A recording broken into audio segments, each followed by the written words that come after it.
성경은 오늘 우리에게 좀 날카로운 그런 질문을 던지고 있는 것 같습니다. 너는 믿느냐가 아니라 사람 앞에서 나를 시인하고 있느냐라는 그러한 질문을 던지고 계십니다. 교회 안에서는 예수님을 쉽게 말할 수 있죠, 그죠? 찬송 부를 때나 기도할 때나 예배 자리에서나 우리는 주저없이 주님이라고 부릅니다. 신의 악당 보면 주여 하잖아요. 가짜라도 주여라고 부르잖아요. 쉽게 우리가 외칠 수 있습니다.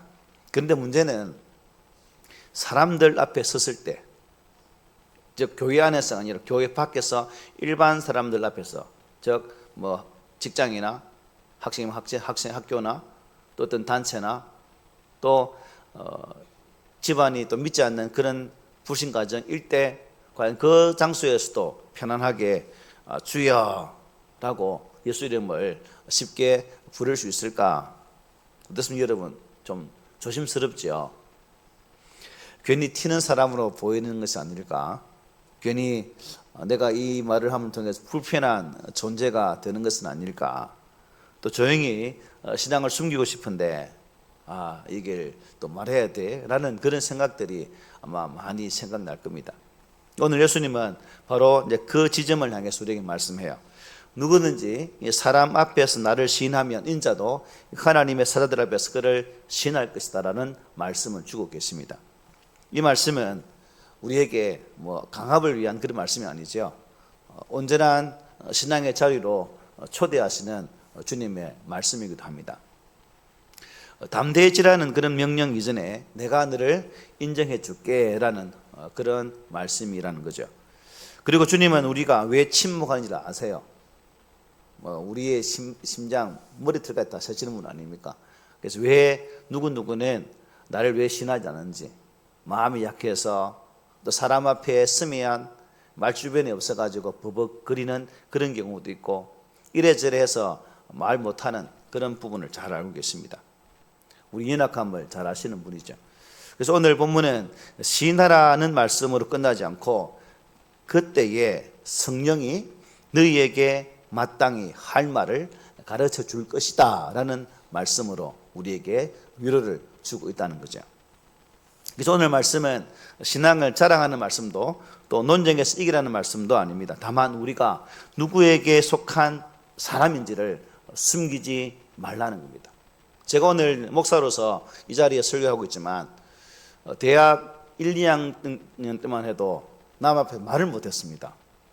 스미한 그냥 버벅거리는 그런 상황이었고, 목사 신학을 하면서도 이 말 고치기가 쉽지 않았습니다. 왜냐하면 속사포였거든요. 속사포라도 전달되는 언어가 정확하면 좋아하지만 듣는 사람이 도무지 무슨 말인지 모를 정도로 참 빨랐습니다. 그래서 저희 부친께서 야, 너는 말을 할 때 차근차근 말하지 않고 첫 말하고 끝말이 동시에 나온다 이 말씀하셨거든요. 그만큼 말이 빨랐다는 겁니다. 그러니까 듣는 사람은 뭐라 듣겠습니까? 그래서 제가 지금 기억나는 게 첫 설교했을 때 부산에 있을 때인데요. 많이 부끄러웠는지 집에 와가지고 그냥 막 이불 속으로 들어가고 싶더라고요. 내가 설교를 했는데 무슨 말을 했는지 도무지 감이 안 잡히는 거예요. 그 정도로 이 말이 어눌했고 또 긴장되는 관계로 빨랐고 그랬다는 거죠. 그래서 저희 아내한테 미치겠다고 돌아버리겠다고 하니까 괜찮다고. 그나마 제가 저희 아내 부를 때 평강공기라 부르거든요. 저는 바보온달이고 이 바보온달이 이제 평강공기를 만나가지고 요만큼 조금씩 변화된 거죠. 참 감사한 부분 아닙니까? 그래서 오늘 이 말씀 앞에서 우리도 각 사람의 마음에 주님이 물으실 거예요. 얘들아, 너는 나를 어떻게 생각하니? 사람들 앞에서 당당하게 나를 밝힐 수 있니? 라는 그런 말씀으로 질문하실 것입니다. 그래서 이 질문 앞에 우리는 말씀으로 또 성령의 도우심으로 정직하게 서는 이 시간이 되기를 소망합니다. 당시 권력자들인 우리 지난주에 살핀 말씀이죠. 서기관들이나 바리새인들 그리고 율법 교사들, 그들을 향해서 직접적으로 비판한 사람은 지금까지 한 사람도 없었습니다. 그런데 오직 예수님만 그들의 위선을 두려움 없이 아주 과감하게 낱낱이 지적하면서 그들을 강력하게 야단치는 모습을 우리가 계속 말씀 보아왔습니다. 그 제자들을 비롯한 무리들이 예수님을 놀란 눈으로 쳐다보았을 때 주님 이렇게 말씀하셨죠. 지난 시간에 몸을 죽이고 그 후에는 능히 더 못하는 자들을 두려워하지 말고 죽인 후에 또한 지옥에 던져넣는 권세에 있는 그를 두려워하라. 즉 육신의 죽음보다는 뭘 조심하라는 거죠? 영혼의 심판이 있음을 더 기억하라는 겁니다. 그리고 잠깐인 육신보다 영원한 세계, 그리고 사람보다는 하나님을 더 두려워하는 그런 삶을 살아라고 말씀하셨어요. 나아가 예수님은 제자들이 세상 권력자들의 그러한 핍박에 굴복하거나 또 두려워하지 말아야 할 이유를 어떻게 말씀했냐면 참새 이야기를 들었죠. 그죠? 참새가 하나살이 5마리, 덤으로 한 개 더 갔으니까 팔리는데 참새보다 너희가 더 귀하지 아니하냐라고 말씀하셨어요. 그만큼 주님은 우리를 귀하게 여기셨고 심지어 우리의 머리털까지 세신 바 되셨다라고 말씀하셨습니다. 머리털을 센다는 것은 무슨 의미입니까? 실수하지 않으시고 완전하시고 완벽하시고 우리를 신실하게 지켜주시는 하나님이다는 의미가 그 속에 담겨 있어요.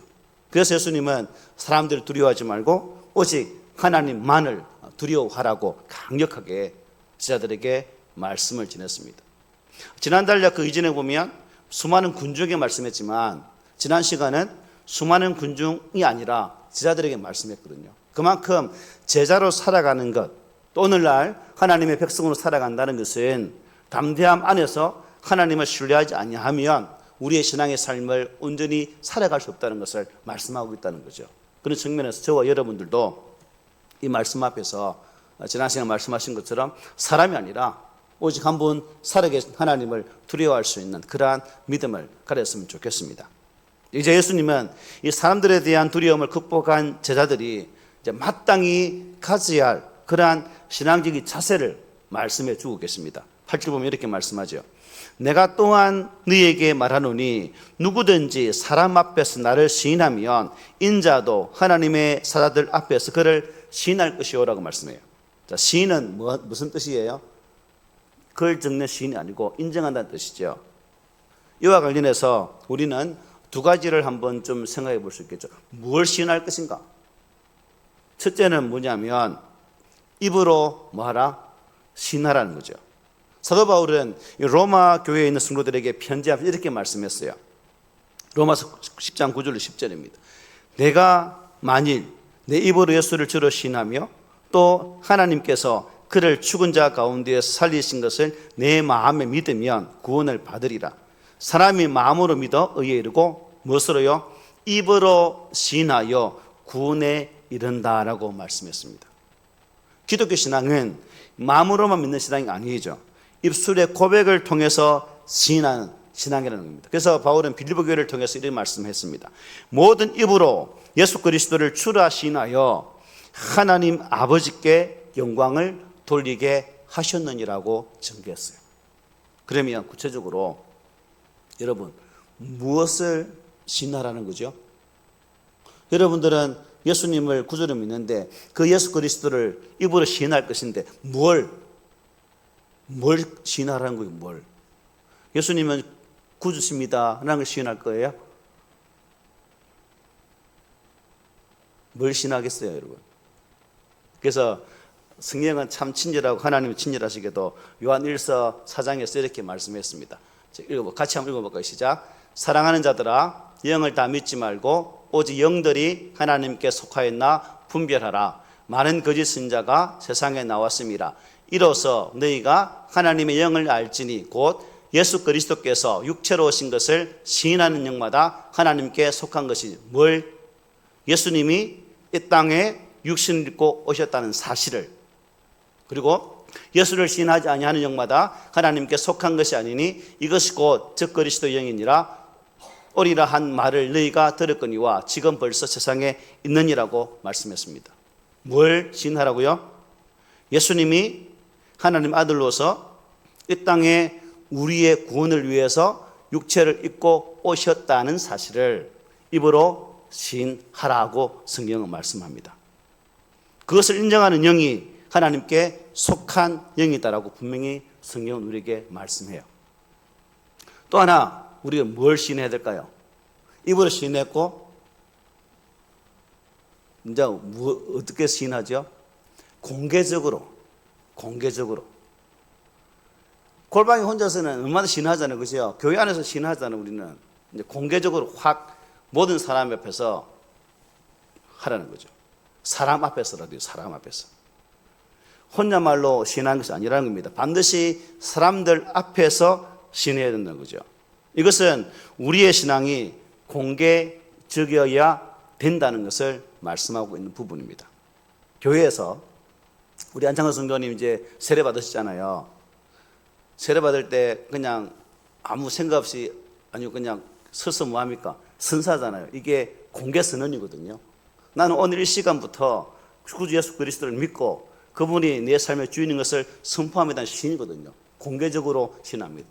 그러므로 성례식은 항상 예배 시간에 회중이 모인 가운데 진행합니다. 부득이한 경우는 있죠. 돌아가시기 직전에 병원에서 급하게 세례 받아야 할 그분들은 뭐 대동한 정인 한 분과 함께 할 수 있지만 대부분은 공회에서 흑상에서 하게 된다는 거죠. 그래서 이렇게 공개적인 시인이 있어서야 된다는 겁니다. 그래서 우리가 예배 시간마다 주일날 반복적으로 하는 신앙 고백이 뭐예요? 사도신경을 고백하고 있잖아요. 나는 이 하나님, 이런 예수님, 이런 성령님, 그리고 말씀을 믿습니다라는 고백을 한다는 겁니다. 그런데 여러분, 교회 안에서만 공개적이어서는 안 된다는 거죠. 세상에서도 여러분이 속한 어떠한 단체, 직장, 그런 공동체 속에서도 이것이 되어서야 된다는 겁니다. 그런데 불편하죠. 쉽지는 않은 경우도 있습니다. 왜? 이것을 신함을 통해서 나에게 어떠한 불이익도 충분히 올 수 있거든요.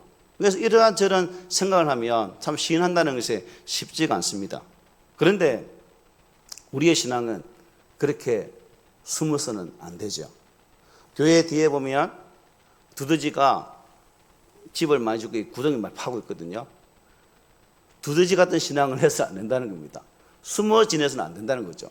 밝히 꺼내어서 내가 어떤 존재이고 내가 믿는 분은 누구인지를 온 세상에 공포하고 또 내 주변 사람들에게도 이러한 것들을 당당하게 밝힐 수 있는 그런 신앙의 자세가 있어져야 된다는 거죠.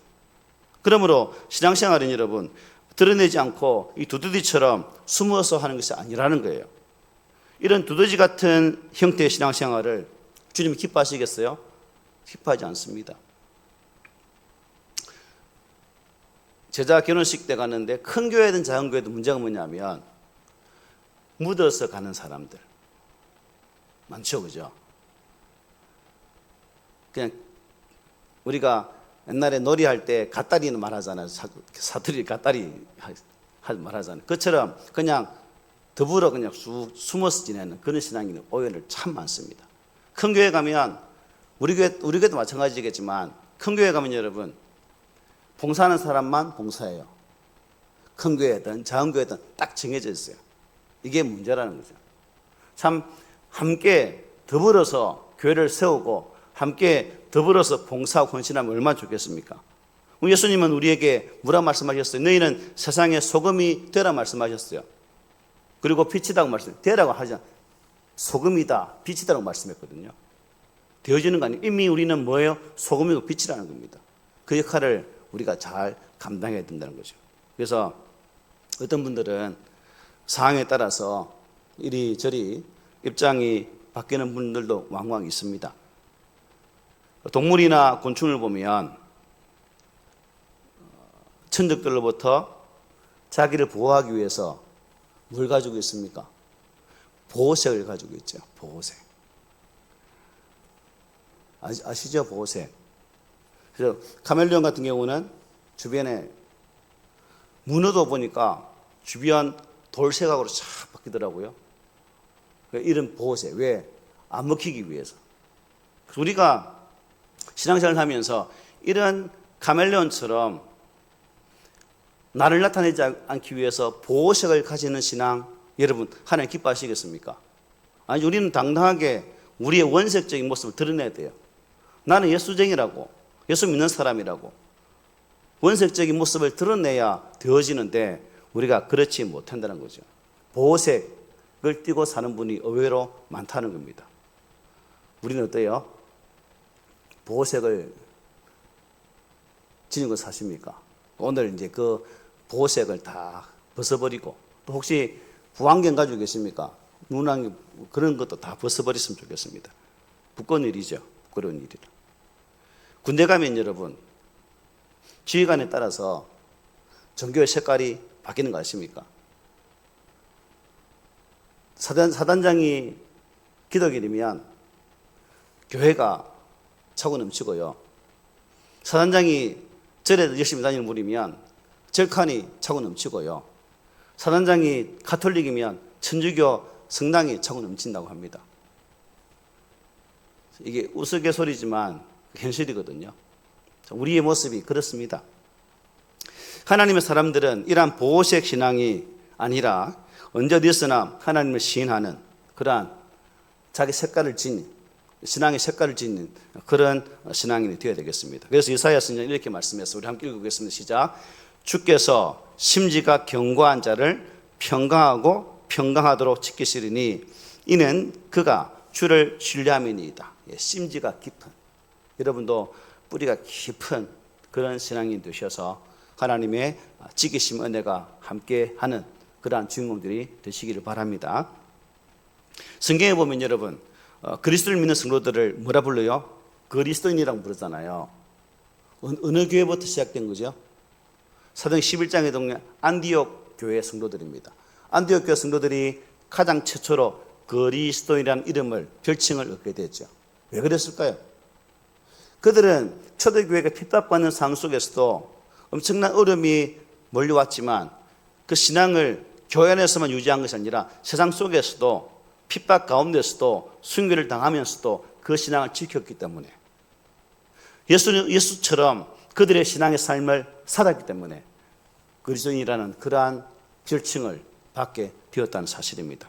그러므로 저와 여러분들은 우리의 신앙도 좀 부담스러운 부분도 있겠지만 그로 인해서 어려움을 예측하기보다는 보다 더 담대해지고 당당하게 주를 시인하고 먹든지 마시든지 무엇을 하든지 주의 영광을 위해 살아갈 수 있는 그러한 믿음의 성도들이 되시기를 소망합니다. 아멘.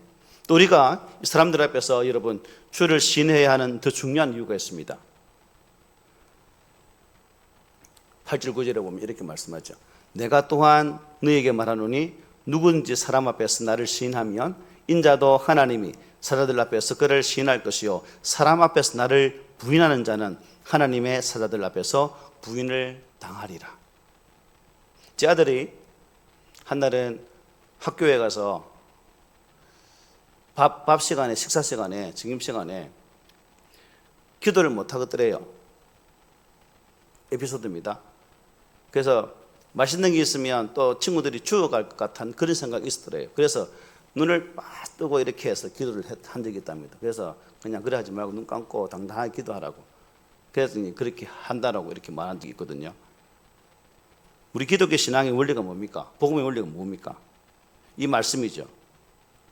하나님 앞에서 어떻게 설 것인가? 은혜는 하나님의 구원의 선물이죠. 그 대상은 누굽니까? 모든 사람들입니다. 마치 햇볕이 비가 불신자든 신자에게든 다 내리는 것처럼 그렇게 하나님은 모든 사람이 주님 앞에 서기를 원하고 있습니다. 이 땅에 존재하는 모든 사람이 주의 이름을 부르기를 원하고 있다는 거죠. 그러나 모든 사람이 다 그 은혜를 받아 누리지는 못하죠. 오직 은혜를 자기 것으로 소유한 사람만이 그 은혜를 누릴 수 있다는 겁니다. 은혜에 응답하는 사람만이 받아 누릴 수 있는 것이 구원의 은총입니다. 그래서 하나님은 다 원하지만 이 땅 사람들은 그렇지가 않다는 거죠. 이와 비슷한 내용을 우리는 마태복음 16장에서 찾아볼 수가 있습니다. 주님이 이제 빌립보 가이사라 지역을 가게 됩니다. 그때 제자들에게 질문하게 되죠. 얘들아, 사람들이 나를 누구라더냐라고 묻습니다. 예, 어떤 사람 엘리야, 모세와 엘리야, 예레미야 같기도 하고 그런 사람 같습니다. 선녀 중에 한 사람으로 이렇게 보되이다라고 말하게 되죠. 그때 주님은 제자들에게 뭐라 말하면, 그러면 너희들은 나를 누구라 생각하니? 라고 질문합니다. 그때 베드로가 뭐라 말하죠? 주는 그리스도시요 살아계신 하나님의 아들입니다라는 고백을 하게 됩니다. 주님은 그 베드로의 고백에 감격하면서 내 신앙 고백 위에 내가 교회를 세울 것이다 하고 말씀하면서 그들에게 어떠한 권세를 주시는 말씀을 19절에서 말씀해요. 우리 함께 읽어보겠습니다. 시작. 내가 천국 열쇠를 내게 주리니 네가 땅에서 무엇이든지 매면 하늘에서도 매일 것이요 네가 땅에서 무엇이든지 풀면 하늘에서도 풀리리라. 천국 열쇠의 권세입니다. 천국 열쇠를 주신 분은 하나님이시지만 그것을 가지고 열고 닫게 할 수 있는 권한은 누구에게요? 우리 자신에게 있다는 겁니다. 여러분에게 있다는 거죠. 믿으십니까? 주님이 이 열고 닫는 권세를 여러분들에게 위임하셨어요.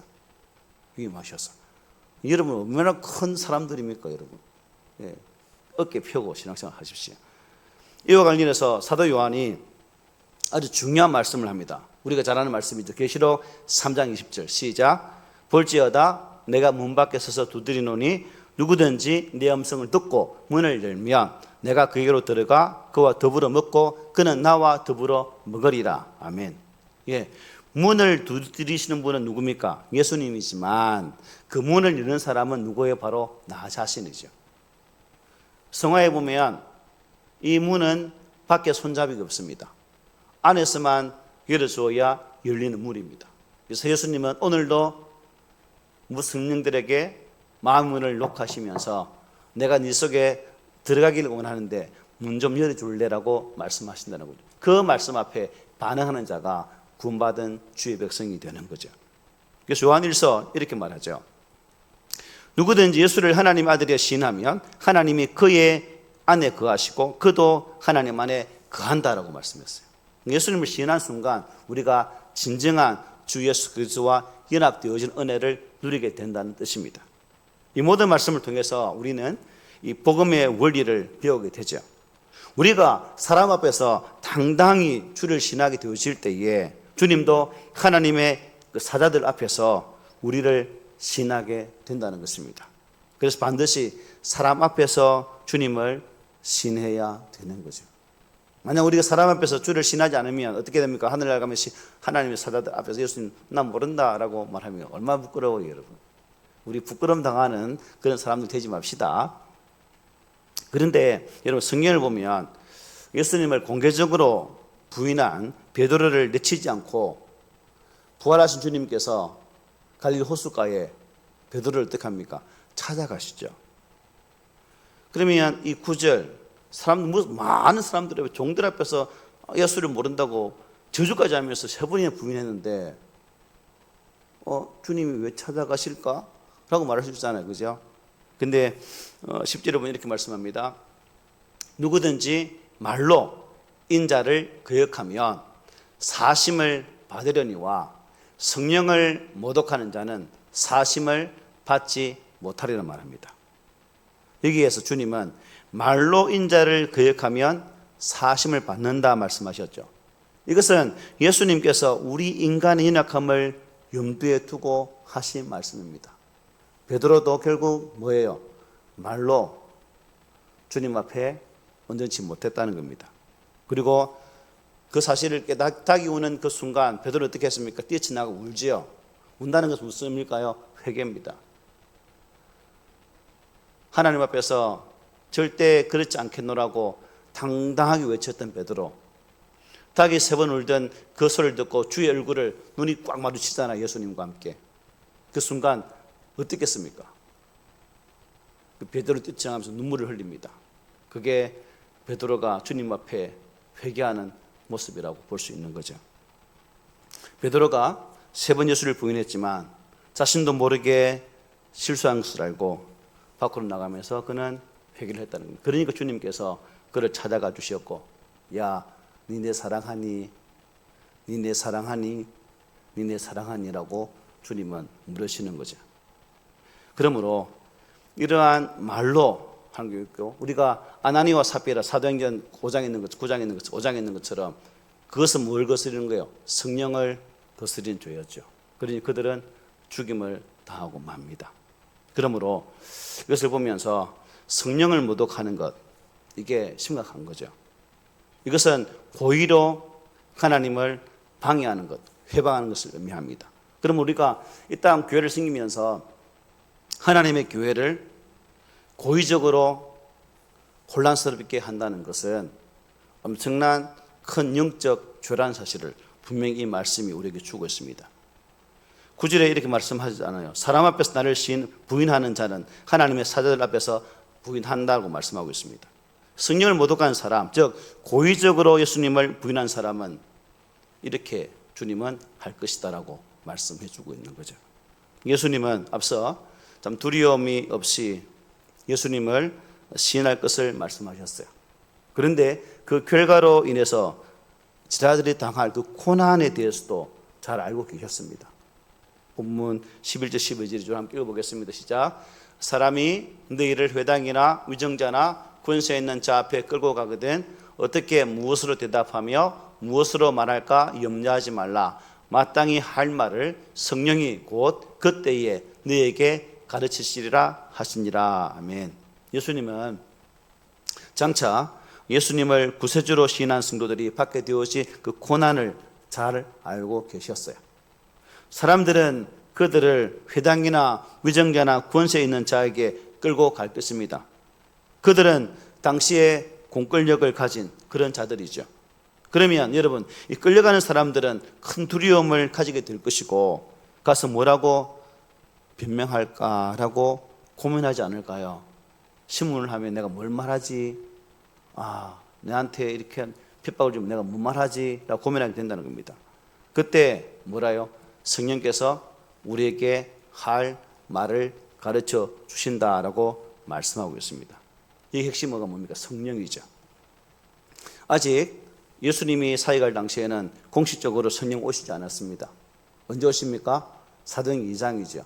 예수님이 부활하여 올라가신 이후에 성령 보혜사가 오셔서 이 땅에서 공식적으로 사역을 하게 됩니다. 그래서 사도행전 요한복음 14장 16절에 이렇게 말씀합니다. 보혜사 곧 아버지께서 내 이름으로 보내실 성령, 그가 너희에게 모든 것을 가르치시고 내가 너희에게 말한 모든 것을 생각나게 하리라고 말씀하셨어요. 성령의 사역이 뭐라고요? 가르치고 생각나게 하신다. 여러분, 재판받는 자리에서 또는 우리가 주의 복음을 전하는 자리에서 또 우리가 복음적으로 대적해야 할 그런 사람들과의 맞닥뜨림에 있어서 우리는 고민하게 되죠. 뭐라 말하지?